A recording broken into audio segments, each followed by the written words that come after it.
Monsieur, bonjour. J'espère que vous avez pu participer à une journée extrêmement intéressante à Davos. Et s'il s'agit de la dernière séance de la journée aujourd'hui, eh bien j'espère que vous allez également l'apprécier. Je m'appelle Michael Elliott, je suis le rédacteur de Time Magazine International. Je passe beaucoup de mon temps en Asie du Sud-Est puisque nous avons un bureau à Hong Kong également. Donc j'ai pu voir de mes yeux la situation et le développement économique et social de cette région. Cela fait 10 ans maintenant depuis la crise asiatique, mais lorsque l'on voyage dans ces pays-là aujourd'hui, on est toujours surpris, étonné par la résilience et la vitesse à laquelle ces économies ont pu se redresser. Et donc créer de meilleures conditions de vie pour les populations. Nous allons parler maintenant du 40e anniversaire de l'ASEAN et de l'avenir de cette organisation. Nous sommes très heureux de pouvoir accueillir parmi nous 3 des grands leaders de l'Asie. Et là, je dois dire que je dois chausser mes lunettes puisque tout d'abord, le président de l'ASEAN, évidemment, c'est-à-dire la présidente Madame Gloria Macapagal-Arroyo des Philippines. À sa droite se trouve M. Nguyen Thanh Thuong, Premier ministre du Vietnam. Et à ma gauche, le Premier ministre, M. Abdullah Ahmad Badawi de la Malaisie. Ils prendront tous la parole dans la première phase. La seule difficulté lorsque nous organisons une séance sur l'ASEAN, vous savez très bien que c'est une organisation qui fonctionne par consensus. Et nous avons estimé que, tout en souhaitant entendre vos commentaires de tous les participants ici à la tribune, nous avions très peur de les voir se mettre d'accord en consensus. Par conséquent, nous avons décidé d'inviter également quelqu'un comme agent provocateur en quelque sorte, mon ami Youssef Nandi du Centre d'études stratégiques et internationales qui a son siège à Jakarta. Donc, une fois que les chefs de gouvernement auront présenté leur point de vue, je vais demander à Youssef de bien vouloir les contrer. Madame Arroyo, un sommet s'est déroulé il y a quelques semaines.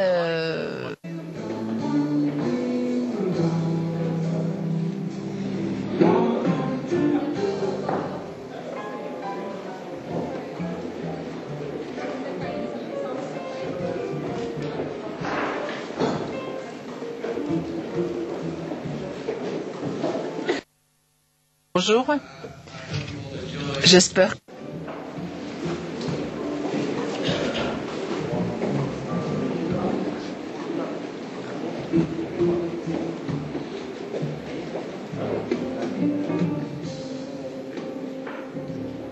Messieurs, bonjour.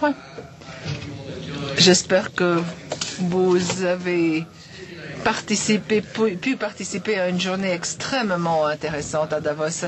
Et s'il s'agit de la dernière séance de la journée aujourd'hui, eh bien j'espère que vous allez également l'apprécier. Je m'appelle Michael Elliott, je suis le rédacteur de Time Magazine International. Je passe beaucoup de mon temps en Asie du Sud-Est puisque nous avons un bureau à Hong Kong également. Donc j'ai pu voir de mes yeux la situation et le développement économique et social de cette région. Cela fait 10 ans maintenant depuis la crise asiatique, mais lorsque l'on voyage dans ces pays-là aujourd'hui, on est toujours surpris, étonné par la résilience et la vitesse à laquelle ces économies ont pu se redresser. Et donc créer de meilleures conditions de vie pour les populations.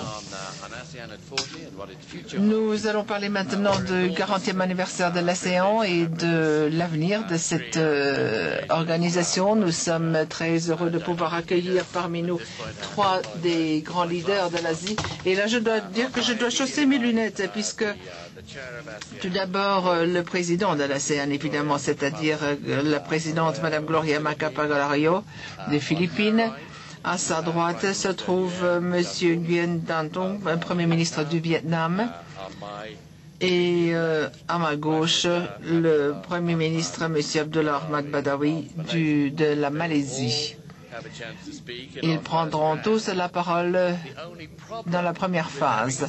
La seule difficulté lorsque nous organisons une séance sur l'ASEAN, vous savez très bien que c'est une organisation qui fonctionne par consensus.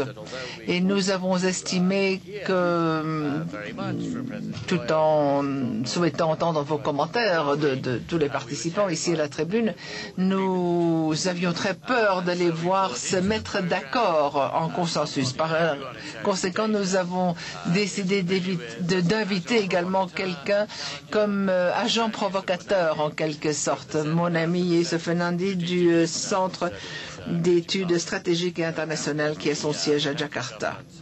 Donc, une fois que les chefs de gouvernement auront présenté leur point de vue, je vais demander à Youssouf de bien vouloir les contrer. Madame Arroyo, un sommet s'est déroulé il y a quelques semaines et compte tenu des discussions qui se sont déroulées aux Philippines, quels sont les nouveaux défis? Eh bien, merci Michael de cette question. Tout d'abord, permettez-moi de parler d'un défi plus général, c'est-à-dire l'incertitude qui existe de par le monde. Et je suis heureuse de constater qu'à une telle époque, l'ASEAN prend un pas en avant, et non pas un petit pas timide, mais un grand pas, en s'engageant pour une charte asiatique, une charte qui va enfin nous donner une personnalité juridique et poser le cadre institutionnel qui nous permettra de parvenir à une vision, une identité et une communauté. Une autre manifestation de cette incertitude, c'est que le cycle de Doha s'estompe un petit peu ou faiblisse un petit peu, et bien à ce moment-là, l'Asie se relève pour revendiquer le principe du commerce mondial. Et ensuite, il y a encore la situation de la Corée du Nord. Et là, nous sommes tous unis derrière la résolution des Nations Unies à l'égard de la Corée du Nord. Et face à toutes ces incertitudes, l'ASEAN reste engagé pour constituer un très grand espace économique. Mais nous avons là également à relever certains défis, à savoir comment structurer une plus grande cohésion tout en restant dans un dialogue avec nos partenaires. Et dans un tel contexte, je veux dire qu'il y a encore deux autres problèmes. Le premier concerne la compétitivité de notre époque et deuxièmement, c'est la croissance de certains de nos voisins, très grands voisins tels que la Chine et l'Inde. Comment est-ce que nous pouvons également en profiter? Alors comment tout d'abord nous rendre plus proches, plus coopératifs? Eh bien, nous avons pris cette décision en fixant un horizon à 2015 et non pas 2020. Et d'ici 2015, nous voulons créer un marché unique et une seule base de production. Nous voulons renforcer également l'institution. C'est la raison pour laquelle nous sommes en train d'élaborer une charte. Et pour ce qui est de la croissance de nos très grands voisins, la Chine et le Japon, la Chine et l'Inde, et dont nous souhaitons profiter, eh bien, c'est également une façon qui nous permet de travailler ou d'intégrer nos partenaires dans ce dialogue. Ils sont au nombre de 6. Pour le sommet de l'Asie du Sud-Est, nous négocions également des accords de libre-échange avec ces partenaires. Un très grand pas que nous avons pris lors du dernier sommet de l'ASEAN, c'était l'accord entre l'ASEAN et la Chine sur le commerce. Ensuite, il y a une autre étape qui a été franchie. Elle concerne l'entreprise conjointe sur la recherche sismique et sur les réserves de pétrole en mer de Chine. Et ceci avec le Vietnam, la Chine et les Philippines. Et j'aimerais accueillir ici le Premier ministre du Vietnam, donc pour le Vietnam. C'est la première fois qu'il participe à Davos. Et maintenant, il existe un autre défi que nous devons également relever. En fait, il y en a deux qui sont très proches. D'une part, la sécurité de l'énergie et ensuite le réchauffement planétaire. Comme vous le savez, il neige déjà moins à Davos cette année que les autres années. On dit que c'est en raison du réchauffement planétaire. Le sommet de l'ASEAN s'est également penché sur cette situation. Il y a une déclaration sur la sécurité de l'approvisionnement énergétique pour nos régions, basée sur la promotion de l'énergie alternative, renouvelable. Et c'est le premier fruit concret de ce sommet depuis sa création par mon ami le Premier ministre Badawi de Malaisie. Et en fin de compte, il reste bien entendu l'énorme défi que le terrorisme. Et l'ASEAN s'est penchée également sur cette situation par le biais d'une convention dans la région. Et c'est la première convention obligatoire que nous avons signée pour la région sur le terrorisme. Mais j'aimerais saisir cette occasion pour dire qu'il est important de s'allier pour combattre le terrorisme. Vous avez peut-être vu dans la presse, ou lu dans la presse plutôt, que il y a également des éléments de terroristes des dans les Philippines qui ont pu être anéantis. Il est vrai que le monde ainsi se rapproche puisque notre pouvoir d'intervention est plus important. Et là, j'aimerais remercier nos frères de l'ASEAN, surtout le Premier ministre M. Badawi de Malaisie, qui a joué un rôle très très important dans la façon dont nous pouvons aujourd'hui collaborer, car la Malaisie a toujours encouragé ces processus et la Malaisie encourage également le cessez-le-feu. Donc la Malaisie joue un rôle très important et rapproche un grand nombre de nations et d'organisations qui toutes s'engagent pour la paix. Et là, il y a la Suède, l'Union européenne, les États-Unis, le Japon et un grand nombre d'autres pays. Et ces pays ont pu maintenir la paix. Comme je disais, c'est la Malaisie qui est à la tête de cette initiative et c'est la Malaisie également qui a proposé ce sujet. Mais en plus, ils sont en mesure d'identifier les véritables menaces contre la sécurité et nous ont également permis de défendre la vie des chrétiens et des musulmans à Mindanao. C'est là une condition pour la paix dans les Philippines, à Mindanao notamment, qui fait appel à la fois à la force armée et à la force de persuasion, c'est-à-dire que des mesures encourageant la confiance mutuelle sont prises, telles que les échanges culturels, les échanges de savoir, ainsi que des accords sécuritaires mutuels. Et c'est donc un exemple tout à fait positif et nous aimerions le partager. Et je suis très heureux que mon ami, Monsieur le Premier ministre Badawi de Malaisie participe également à cette tribune puisqu'il est un des capitaines dans cette initiative pour combattre le terrorisme. Merci, Madame la Présidente. Monsieur le Premier ministre, Monsieur Badawi, je me tourne vers vous maintenant puisque Madame Arroya a parlé de la montée de la Chine et de l'Inde, donc les deux grandes puissances en Asie, et qui a attiré beaucoup d'attention. Dans ce contexte, comment est-ce que les nations de l'ASEAN restent compétitives? Comment est-ce que l'ASEAN peut continuer à jouer son rôle dans cette région?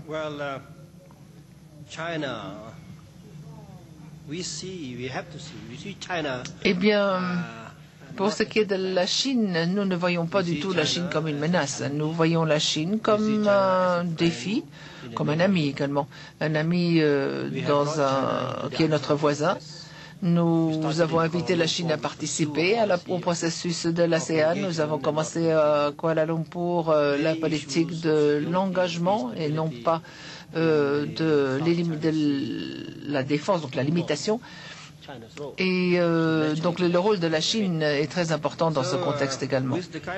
Et par conséquent, avec les relations que nous avons pu créer, nous avons pu, quand je dis nous, c'est l'ASEAN qui a pu améliorer la situation et les relations avec la Chine. La prospérité de la Chine a également permis d'encourager, de développer davantage les relations économiques. Et j'en suis fort aise. Et mais comme je le disais, elle constitue également un défi. Et dans notre région, nous devons veiller à ce que l'effort d'intégration économique réussisse. L'ASEAN doit se voir comme un marché unique, une seule entité économique. Lorsque nous nous considérons de cette façon, nous représentons quand même quelques 30 millions de personnes. Et bien, si nous nous voyons de cette façon-là, nous restons très compétitifs. Et en même temps, l'ASEAN peut... Je me reprends. L'ASEAN doit rester compétitive, évidemment. Et nous devons nous associer avec la Chine, puisqu'il y a des ressources dont nous avons besoin de part et d'autre. Et les besoins du Vietnam ou de la Thaïlande, qui sont encore des producteurs à faible coût. Et en même temps, les ressources sont multiples au Vietnam. Donc nous devons, et nous avons des ressources communes, ressources pétrolières communes dans la mer de Chine. Mais nous devons nous assurer d'établir de bonnes relations avec la Chine afin que l'ASEAN et la Chine puissent en bénéficier. Ensuite, l'Inde, c'est également une grande puissance émergente en termes économiques. Et l'Inde participe au sommet de l'ASEAN, donc nous l'avons invité à participer. Et alors vous avez demandé quels sont les développements au sein de l'ASEAN qui vont impliquer ces deux pays. Eh bien, ce sont tout d'abord, nous les avons invités comme amis et non pas comme concurrents. C'est important. Monsieur Nguyen Thanh Trung, Premier ministre du Vietnam, ce n'est que depuis une dizaine d'années, voire depuis 3 ou 4 ans en fait, que le Vietnam a littéralement explosé et qu'il a trouvé sa place dans la conscience de tous ceux qui suivent l'évolution économique. Depuis 3-4 ans, vous avez attiré beaucoup d'investissements étrangers, le tourisme se développe très rapidement.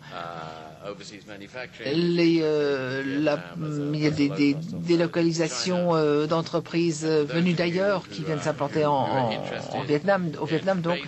Et je puis vous dire que j'ai acheté pour ma part tous mes cadeaux de Noël à Hanoï. La qualité des biens manufacturés est excellente et la valeur est très bonne. Alors, ma question. Que représente l'ASEAN pour une telle économie émergente comme celle du Vietnam?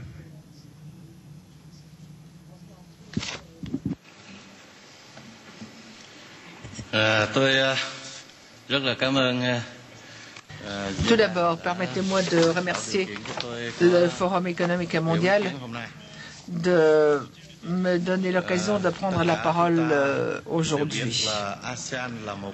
Nous savons tous que l'ASEAN représente une communauté avec un énorme potentiel et qui a connu un développement très dynamique. Le Vietnam est devenu membre de l'ASEAN il y a 12 ans.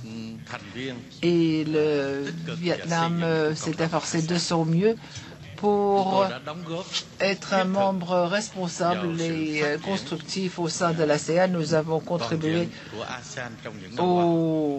fortement au développement de l'ASEAN au cours de ces dernières années. En même temps, être membre de l'ASEAN nous a permis également d'obtenir certains bénéfices. Et je citerai à ce titre que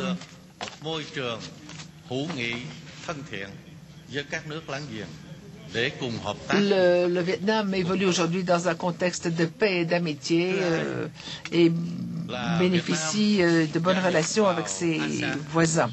Deuxièmement, être membre de l'ASEAN, cela représente pour le Vietnam également un énorme marché avec un potentiel de développement très dynamique. C'est un marché de plus de 500 millions de personnes et avec un PNB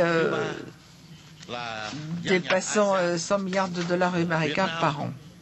Et ensuite, troisièmement, être membre de l'ASEAN a permis au Vietnam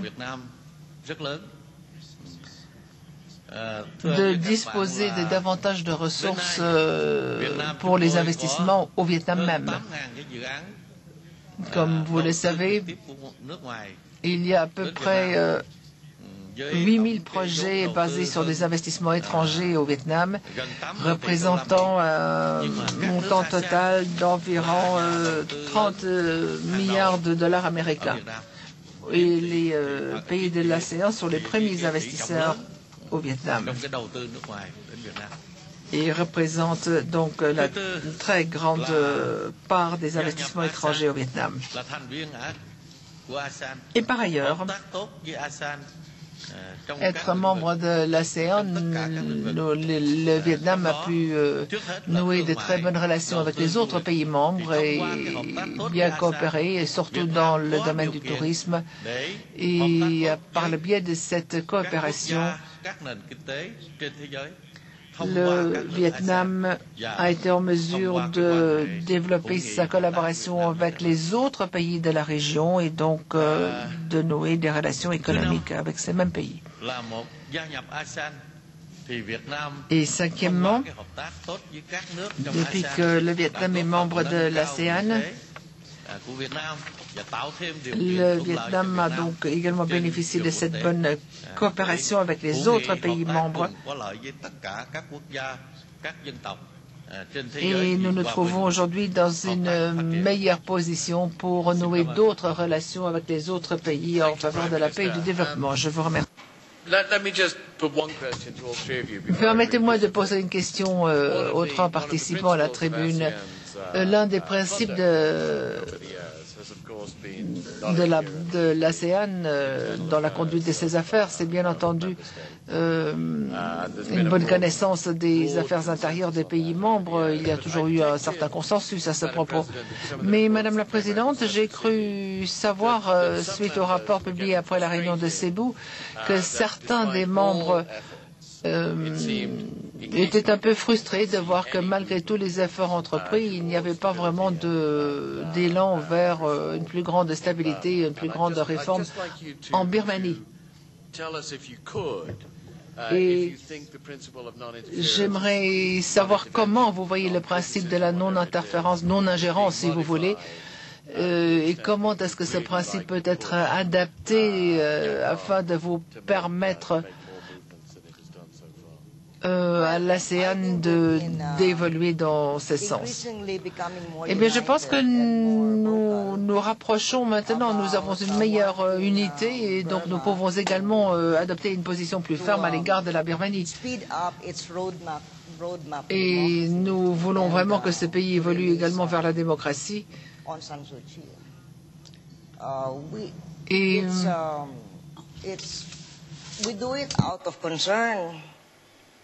Et qu'il y ait du progrès dans l'affaire d'Aung San Suu Kyi. Et il s'agit bien entendu également d'un rôle de l'ASEAN que nous voyons plus responsable, une responsabilité à l'égard du monde entier et pas seulement face à ses propres membres. Et ceci, du reste, se retrouvera concrétisé dans la charte de l'ASEAN, qui, elle, sera beaucoup plus stricte. Elle défendra certaines valeurs universelles, telles que les droits humains et la démocratie. Et il y aura un suivi de l'adhésion, du respect des obligations qui découlent de cette charte. Il y aura également des mécanismes de règlement des différends, il y a des sanctions qui sont prévues. Donc le monde évolue et l'ASEAN évolue également. Et nous espérons que nous évoluons tous dans l'intérêt de la région.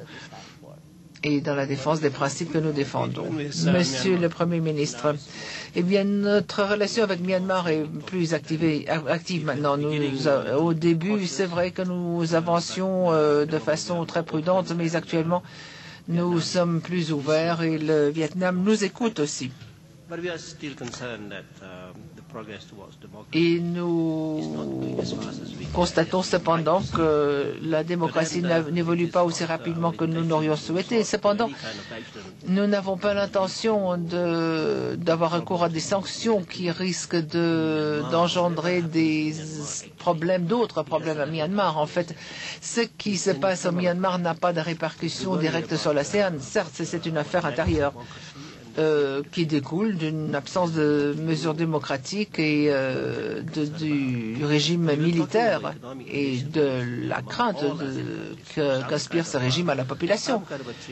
Mais nous allons arriver à un arrangement. Nous avons déjà un arrangement économique avec Myanmar. C'est un pays qui n'est pas isolé, qui n'est pas totalement isolé. Mais nous maintenons une relation de confiance.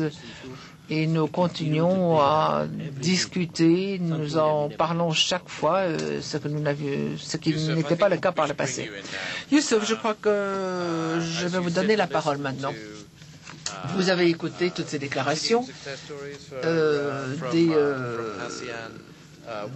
relations très positives de la situation au sein de l'ASEAN. Comment est-ce que vous voyez cela? Bien, laissez-moi dire tout d'abord que je connais l'ASEAN et je suis son évolution depuis 40 ans. Donc, comme je suis ici un petit peu l'avocat du diable, je reprends certaines des critiques qui ont déjà été mentionnées au fil de toutes ces années. Tout d'abord,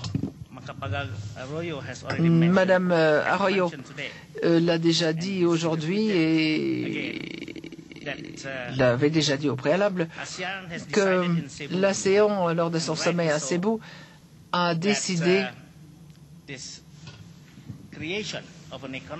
de créer une communauté économique et d'accélérer en fait cette communauté, c'est-à-dire que la réalisation de la communauté à partir de 2015, ce qui est un progrès par rapport à la date antérieure qui était de 2020. Et les secteurs privés s'est exprimé disant qu'il se réjouissait de voir que l'ASEAN constituait une troisième région, un troisième pôle à côté de la Chine et de l'Inde. Mais en même temps, le secteur privé a beaucoup d'hésitation quant à la réalisation de ces mesures. C'est donc là, franchement, un domaine où nous accusons encore une certaine faiblesse. Et si nous n'arrivons pas à respecter le délai que nous nous sommes imposés, à ce moment-là, notre crédibilité sera compromise. Je dois dire également que maintenant que les leaders participent plus directement à ce développement, comme vient de le dire Madame la Présidente, et que cette charte sera enfin concrétisée, je pense que l'engagement des leaders se fera plus sentir et cet engagement deviendra plus actif. Donc, j'espère que les leaders vont également surveiller la réalisation de ces mesures qui sont très importantes pour aller de l'avant. Car pour le moment, le seul instrument dont nous disposons pour continuer à commercer avec la Chine et l'Inde, c'est d'améliorer nos relations sur le plan économique, politique, socioculturel et sur le plan de la sécurité. Et ça, c'est un programme très important. Ensuite, deuxièmement, pour ce qui est de la charte, Madame la Présidente et Messieurs les Premiers ministres, je suis préoccupé, je constate que c'est un document officiel très important et très courageux. Et nous avons participé à ce processus pour l'encourager. Mais nous constatons maintenant qu'il y a une espèce de milieu, de niveau intermédiaire où cette charte se retrouve à un niveau bureaucratique. Et nous craignons, nous redoutons que toutes les bonnes décisions qui ont été prises vont être un petit peu atténuées par le langage des bureaucrates. Et donc, de toute façon, cette phase va être très lente. J'espère que les leaders pourront une fois de plus intervenir et demander à leur ministre de surveiller cette procédure et de veiller à ce que les décisions qui ont été prises et les mécanismes efficaces qui ont été mis en place soient maintenus. Et une troisième observation encore concerne un autre problème. C'est une organisation hiérarchique. L'ASEAN a au moins atteint la paix dans la région de l'Asie du Sud-Est, qui nous permet d'évoluer et de nous moderniser. Mais maintenant, il y a une participation de la société civile qui souhaite également s'exprimer dans le développement de l'ASEAN et qui aime avoir davantage d'informations sur les activités de l'ASEAN. Quand vous demandez dans les sondages à la population l'avis sur l'ASEAN, vous avez très peu de réactions. Les gens dans la rue vous disent mais on n'a pas d'informations. Donc là, il faut absolument mieux communiquer. Au niveau des parlements, avec les sociétés civiles et surtout auprès des jeunes, je crois. Et mon dernier point concerne l'écart entre les nouveaux membres et les anciens membres. Là, nous devons absolument faire un effort pour surmonter cet écart.